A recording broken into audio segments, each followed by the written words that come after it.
Hey, so this is my pedalboard rundown slash just whole worship guitar just gear setup. And so first things first, I got my guitar. This is the Gibson ES-137. They don't even make this model anymore, and so I bought it used, but man, it's incredible. It just it's like a mix between a 335 and a Les Paul, and so it sounds really great. Playing out of 2 amps, running stereo for my pedalboard, out to Fender Princeton, like the 68, and then I have a Vox AC15. But it's pretty cool. It's like the TV shape, and so it's hand wired. It sounds incredible, and I feel like that is honestly, the guitar and the amps are the most important part of this whole tone, and I want to emphasize that a lot because, man, you really cannot get the shape of the tone without the guitar and the amps. And so, yeah, and so, man, for a while I was just playing with the Princeton, the Fender, and it was great, but I was really missing a lot of that just chime and top end. And so when I got the Vox, man, it just changed the whole game. Because I had that warmth from the Fender and then the chime from the Vox, and then together, especially in stereo, it's awesome. So I'm gonna give you a little sample of that. Let me turn off my delay. I'll leave a little bit of reverb on. This is just my always on tone with just my compression and my Tumnus pedal, which I'll get into in a second. This is my just bass tone, nothing really to it.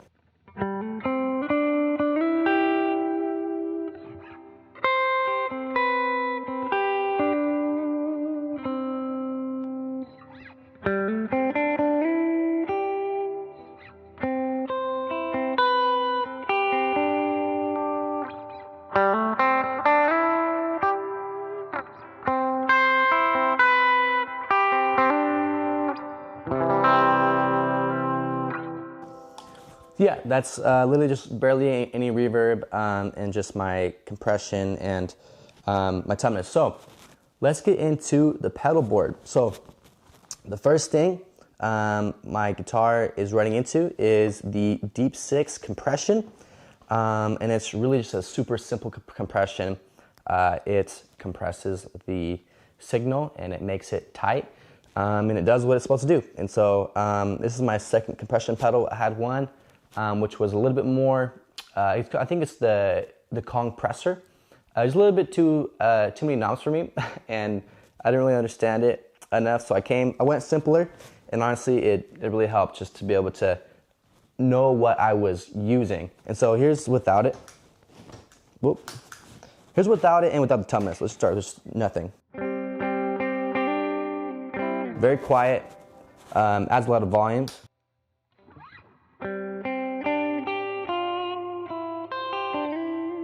Super simple, nothing fun or important, fancy.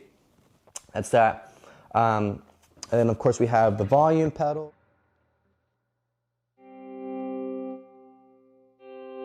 It does the thing. It swells, and so very important for worship music. You really can't have a successful rig without a volume pedal, honestly. Then of course the tuner, it tunes my guitar. It's pretty cool. I don't need to mute anything, and so I could always have my tuner there because the cool thing is that my tuner can plug right into my volume pedal. My volume pedal has a separate jack for that, and so that goes straight into the tuner option on my Dunlop volume pedal. It's really nice, so that when I have it off, I can just tune it up, and it's good. And this is cool tuner by Wallace Audio. You can see it has the option to put some pictures on there, so it's pretty fun. And then yeah, volume pedal. I'll talk about this in a second.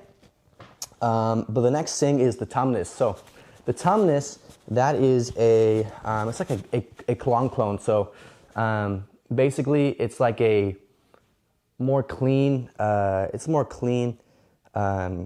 drive, but I'm not using it to use any dirt or anything like that. I'm really just using it just for just for like my basis of my tone. And so here is what that sounds like.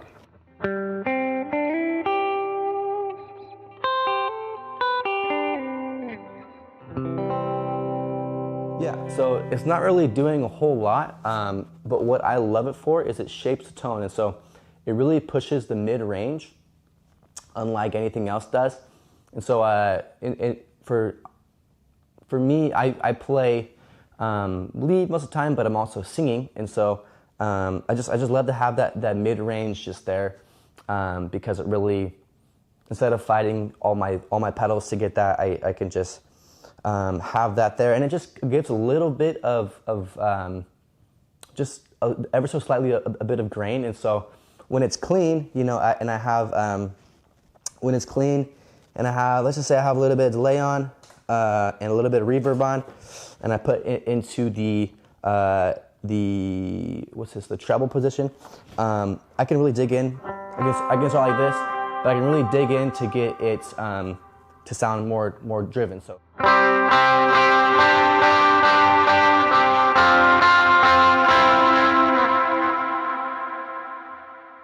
Yeah, which is super dope, super awesome.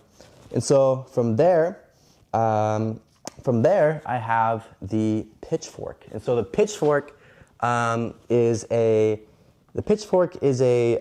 like a modulation pedal, and so it takes your signal and it makes it modulated. And so there's different options here, but I have, right now it's set to the detune mode, which is kind of like a chorus effect. I actually got rid of my chorus and a ton of other pedals to get that Vox amp. And so I've been using this as the chorus, and I actually think it sounds really good, surprisingly. So I'll put a little bit more reverb on. Let's just hear what that chorus sounds like.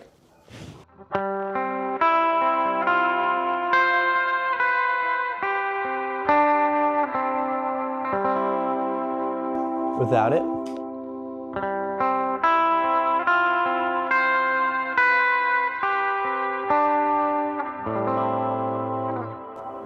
Yeah, and so it's super cool, and this pedal really works really great with an expression pedal, which is what this second Dunlop pedal is for me. And so what I love to do is I love to set this to the octave up position to 1, and then the blend almost all the way. I go all the way, and I just kind of tone it back a little bit just so it's not too bright.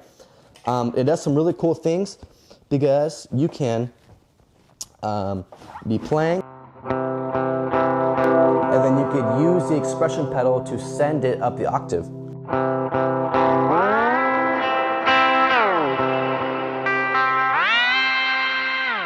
So that's really cool.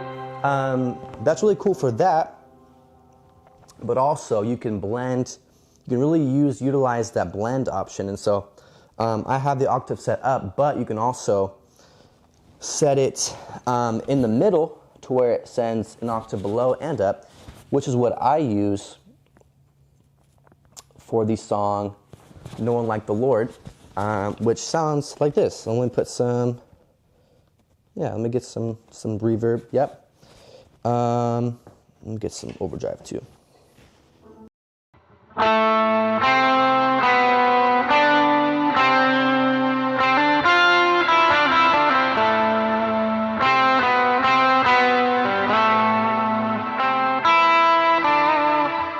So that's with both. This is what it sounds like with just the one. Again, you could use it for the same song even.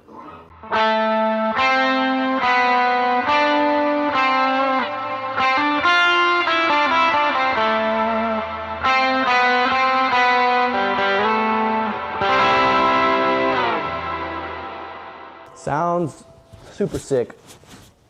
Before I go even further, a lot of my pedals, as you can see, are running into this true bypass loop, and so this is the Gig Rig QX10, I believe, And so basically, instead of all my pedals going into one another and out the other, I have all my pedals going, most of my pedals going into the gig rig. And so that just helps with, you know, tone loss. And so because I have quite a lot of pedals, I don't have to worry about the tone getting lost, or if there's a bad cable or something, I can easily figure it out by just tapping on one of the pedals, and I can figure out which pedal is or which chord is not working. And so that is a huge deal.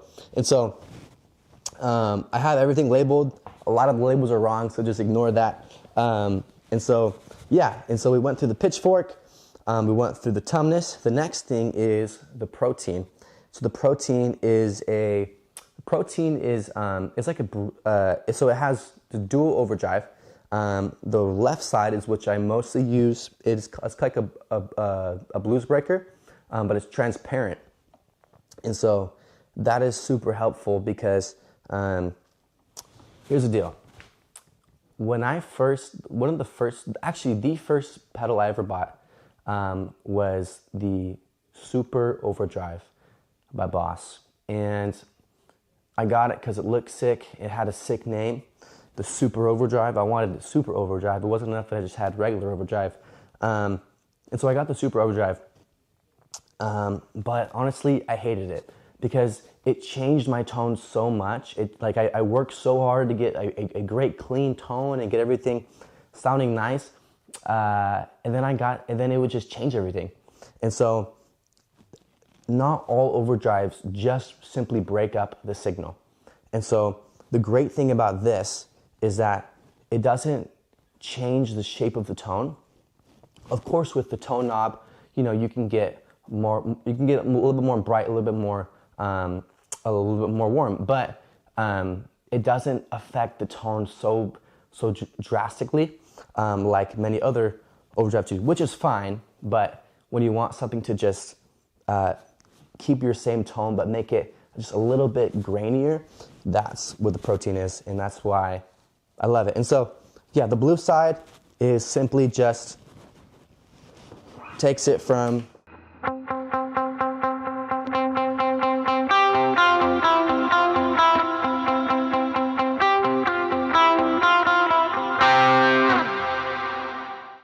great, and then then there's the green side. And so I don't use the green side on its own. I use it together with the blue, and it just, you'll see, it has a bigger overdrive. And so when you stack the two together, it's huge, it's fat, it's sick.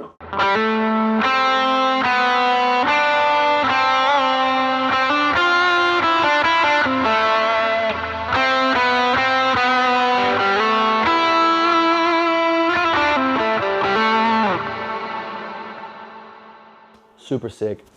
The next thing is the Kilt. And so the Kilt, like I mentioned earlier, not all overdrives are the same.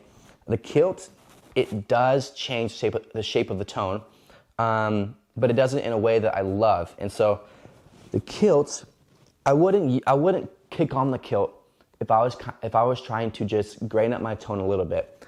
I'm kicking on the Kilt when I want to have that just really tight, pushed, focused tone. And so what I mean by that is I'm playing a lead.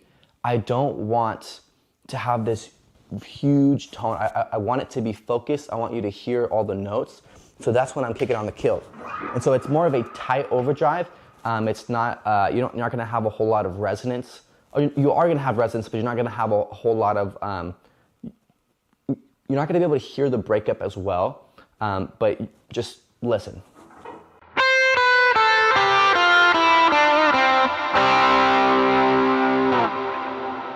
Here's the difference between the Kilt and the protein with the two stacked.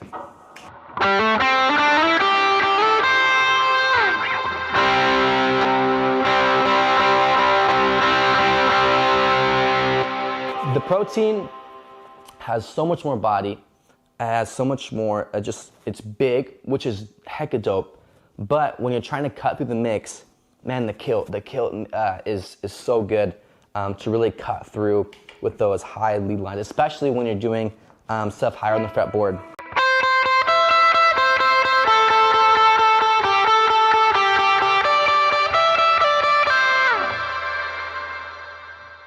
So yeah, that's the Kilt. Now, my next pedal, it says delay 1. Again, the thing's wrong. It is the 1981 DRV drive. And so I have my settings, I have my drive almost all the way off, and I have the tone cut up pretty high and the volume up pretty high. And so here's why, is because I'm playing through, again, a Vox, and so that Vox, the brightness of it can be a lot sometimes, and so this pedal really just punches those bright notes, and so that tone cut really helps, and so here's what that sounds like.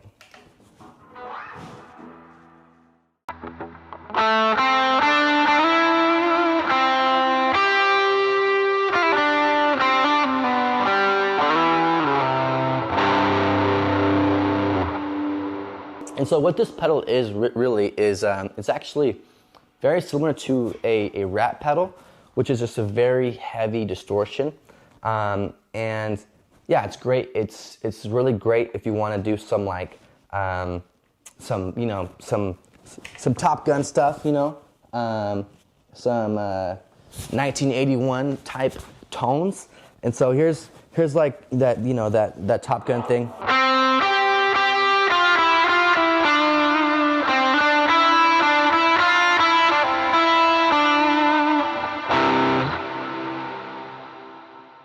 Super sick. If you're playing rhythm, I also think that's great. I'm most of the time I'm on lead, so that's awesome. All right, we're moving ahead, and so we have that, and now we are headed to this guy, which I'm surprised I didn't have on from the beginning, because this makes a huge show. This is the Equator by Wampler, and it is a EQ pedal, and so this really shapes the tone, really does, and so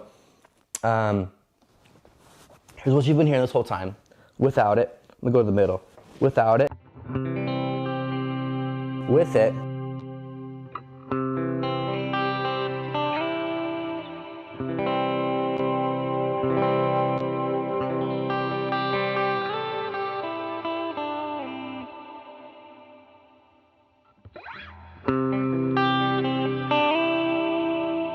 so with this, it's really awesome because it has bass knob, two mids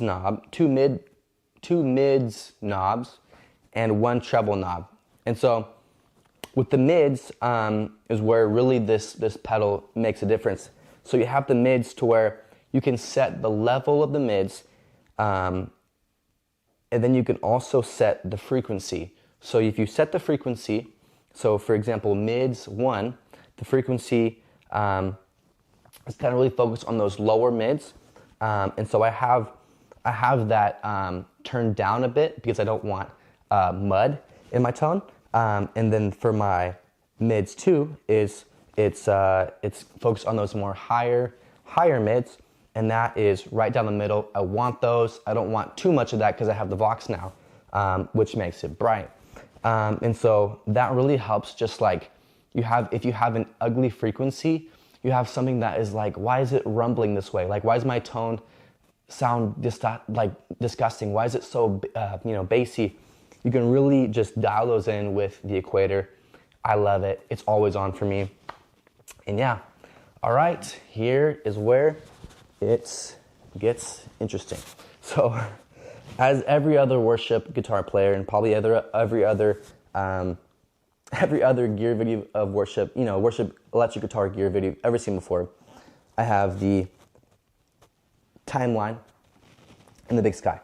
Now, I have the Big Sky MX, which is a little different, So let's first start with the Timeline. So here's the deal with the Timeline. I never wanted the Timeline.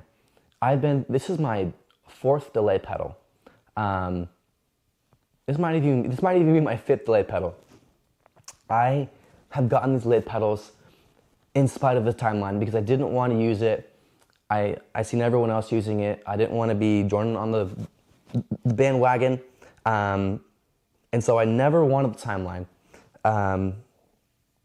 until I was so tired of kicking so many times, or changing all my presets, or no, not even presets, changing all my modes. I was so tired of that. I was so tired of tapping the delay.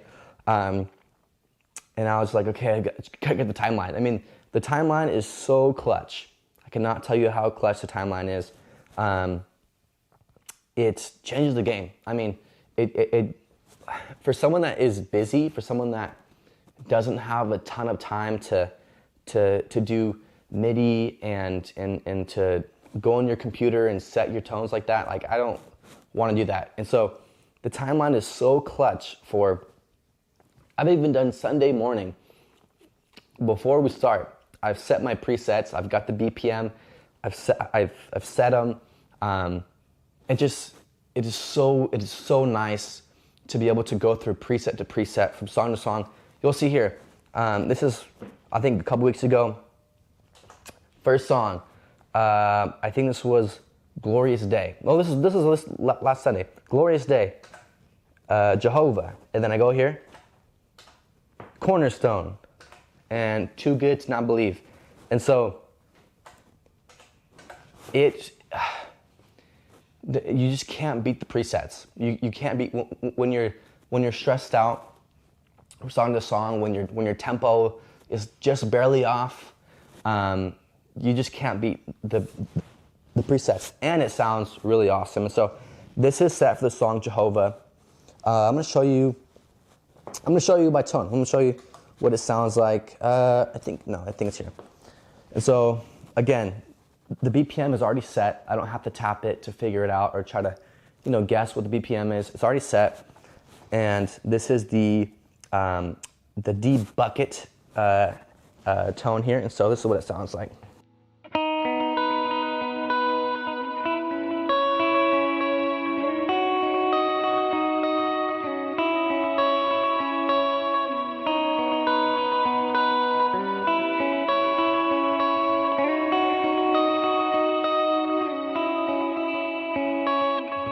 Totally messed that up, but the delay didn't. The delay was perfect. And so yeah, it's super awesome. It has so many different modes. And yeah, again, the presets, I cannot rave enough about the presets. Let's see, let's find another one. Too Good to Not Believe.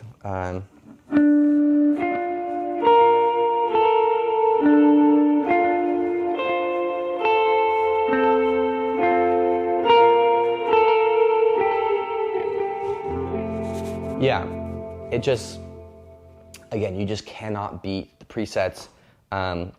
We just had a Sunday night service, which we never have, but a couple of the songs we've done of previous weeks, and so I was able to just like go back to the presets, to the exact delay, so I didn't have to make any new presets, which is super nice. And so again, I get that everyone has the Strymon, the trifecta, some people say.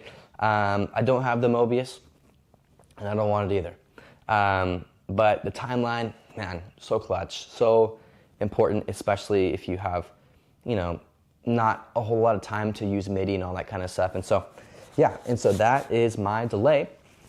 My reverb, man, MX, again, I didn't necessarily always want to get the Big Sky.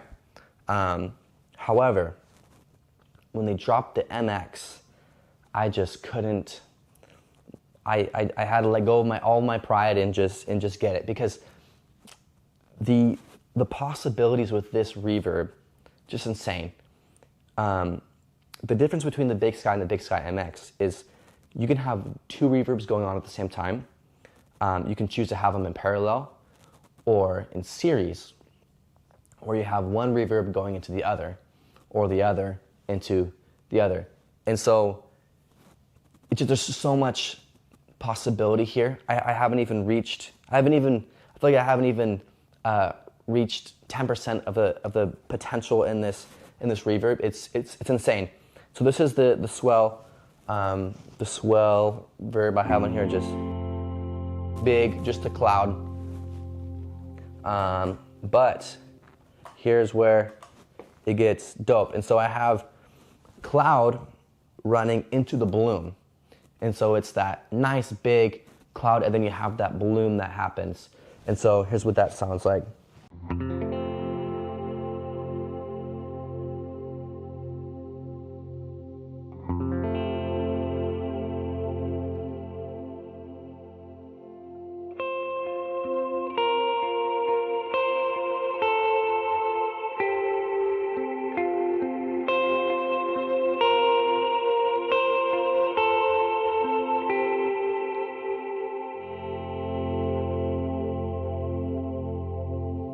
It's so good.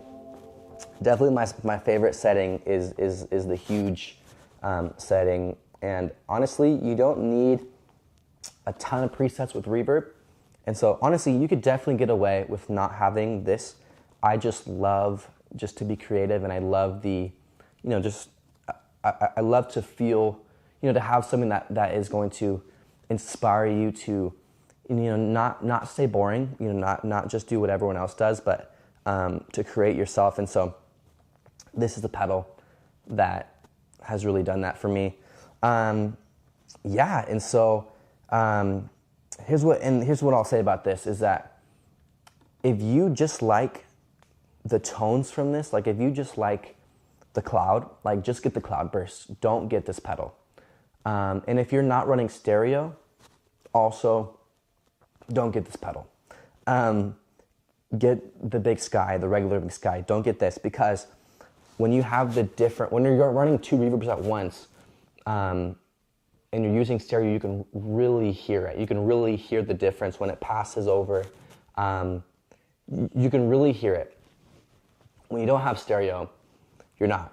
And so it's still gonna sound good. It's still gonna sound beautiful and amazing, but I suggest not to get the MX if you're not running stereo, because you're just not gonna, it's not gonna do anything for you. It's not gonna do much difference if you just got the regular big sky.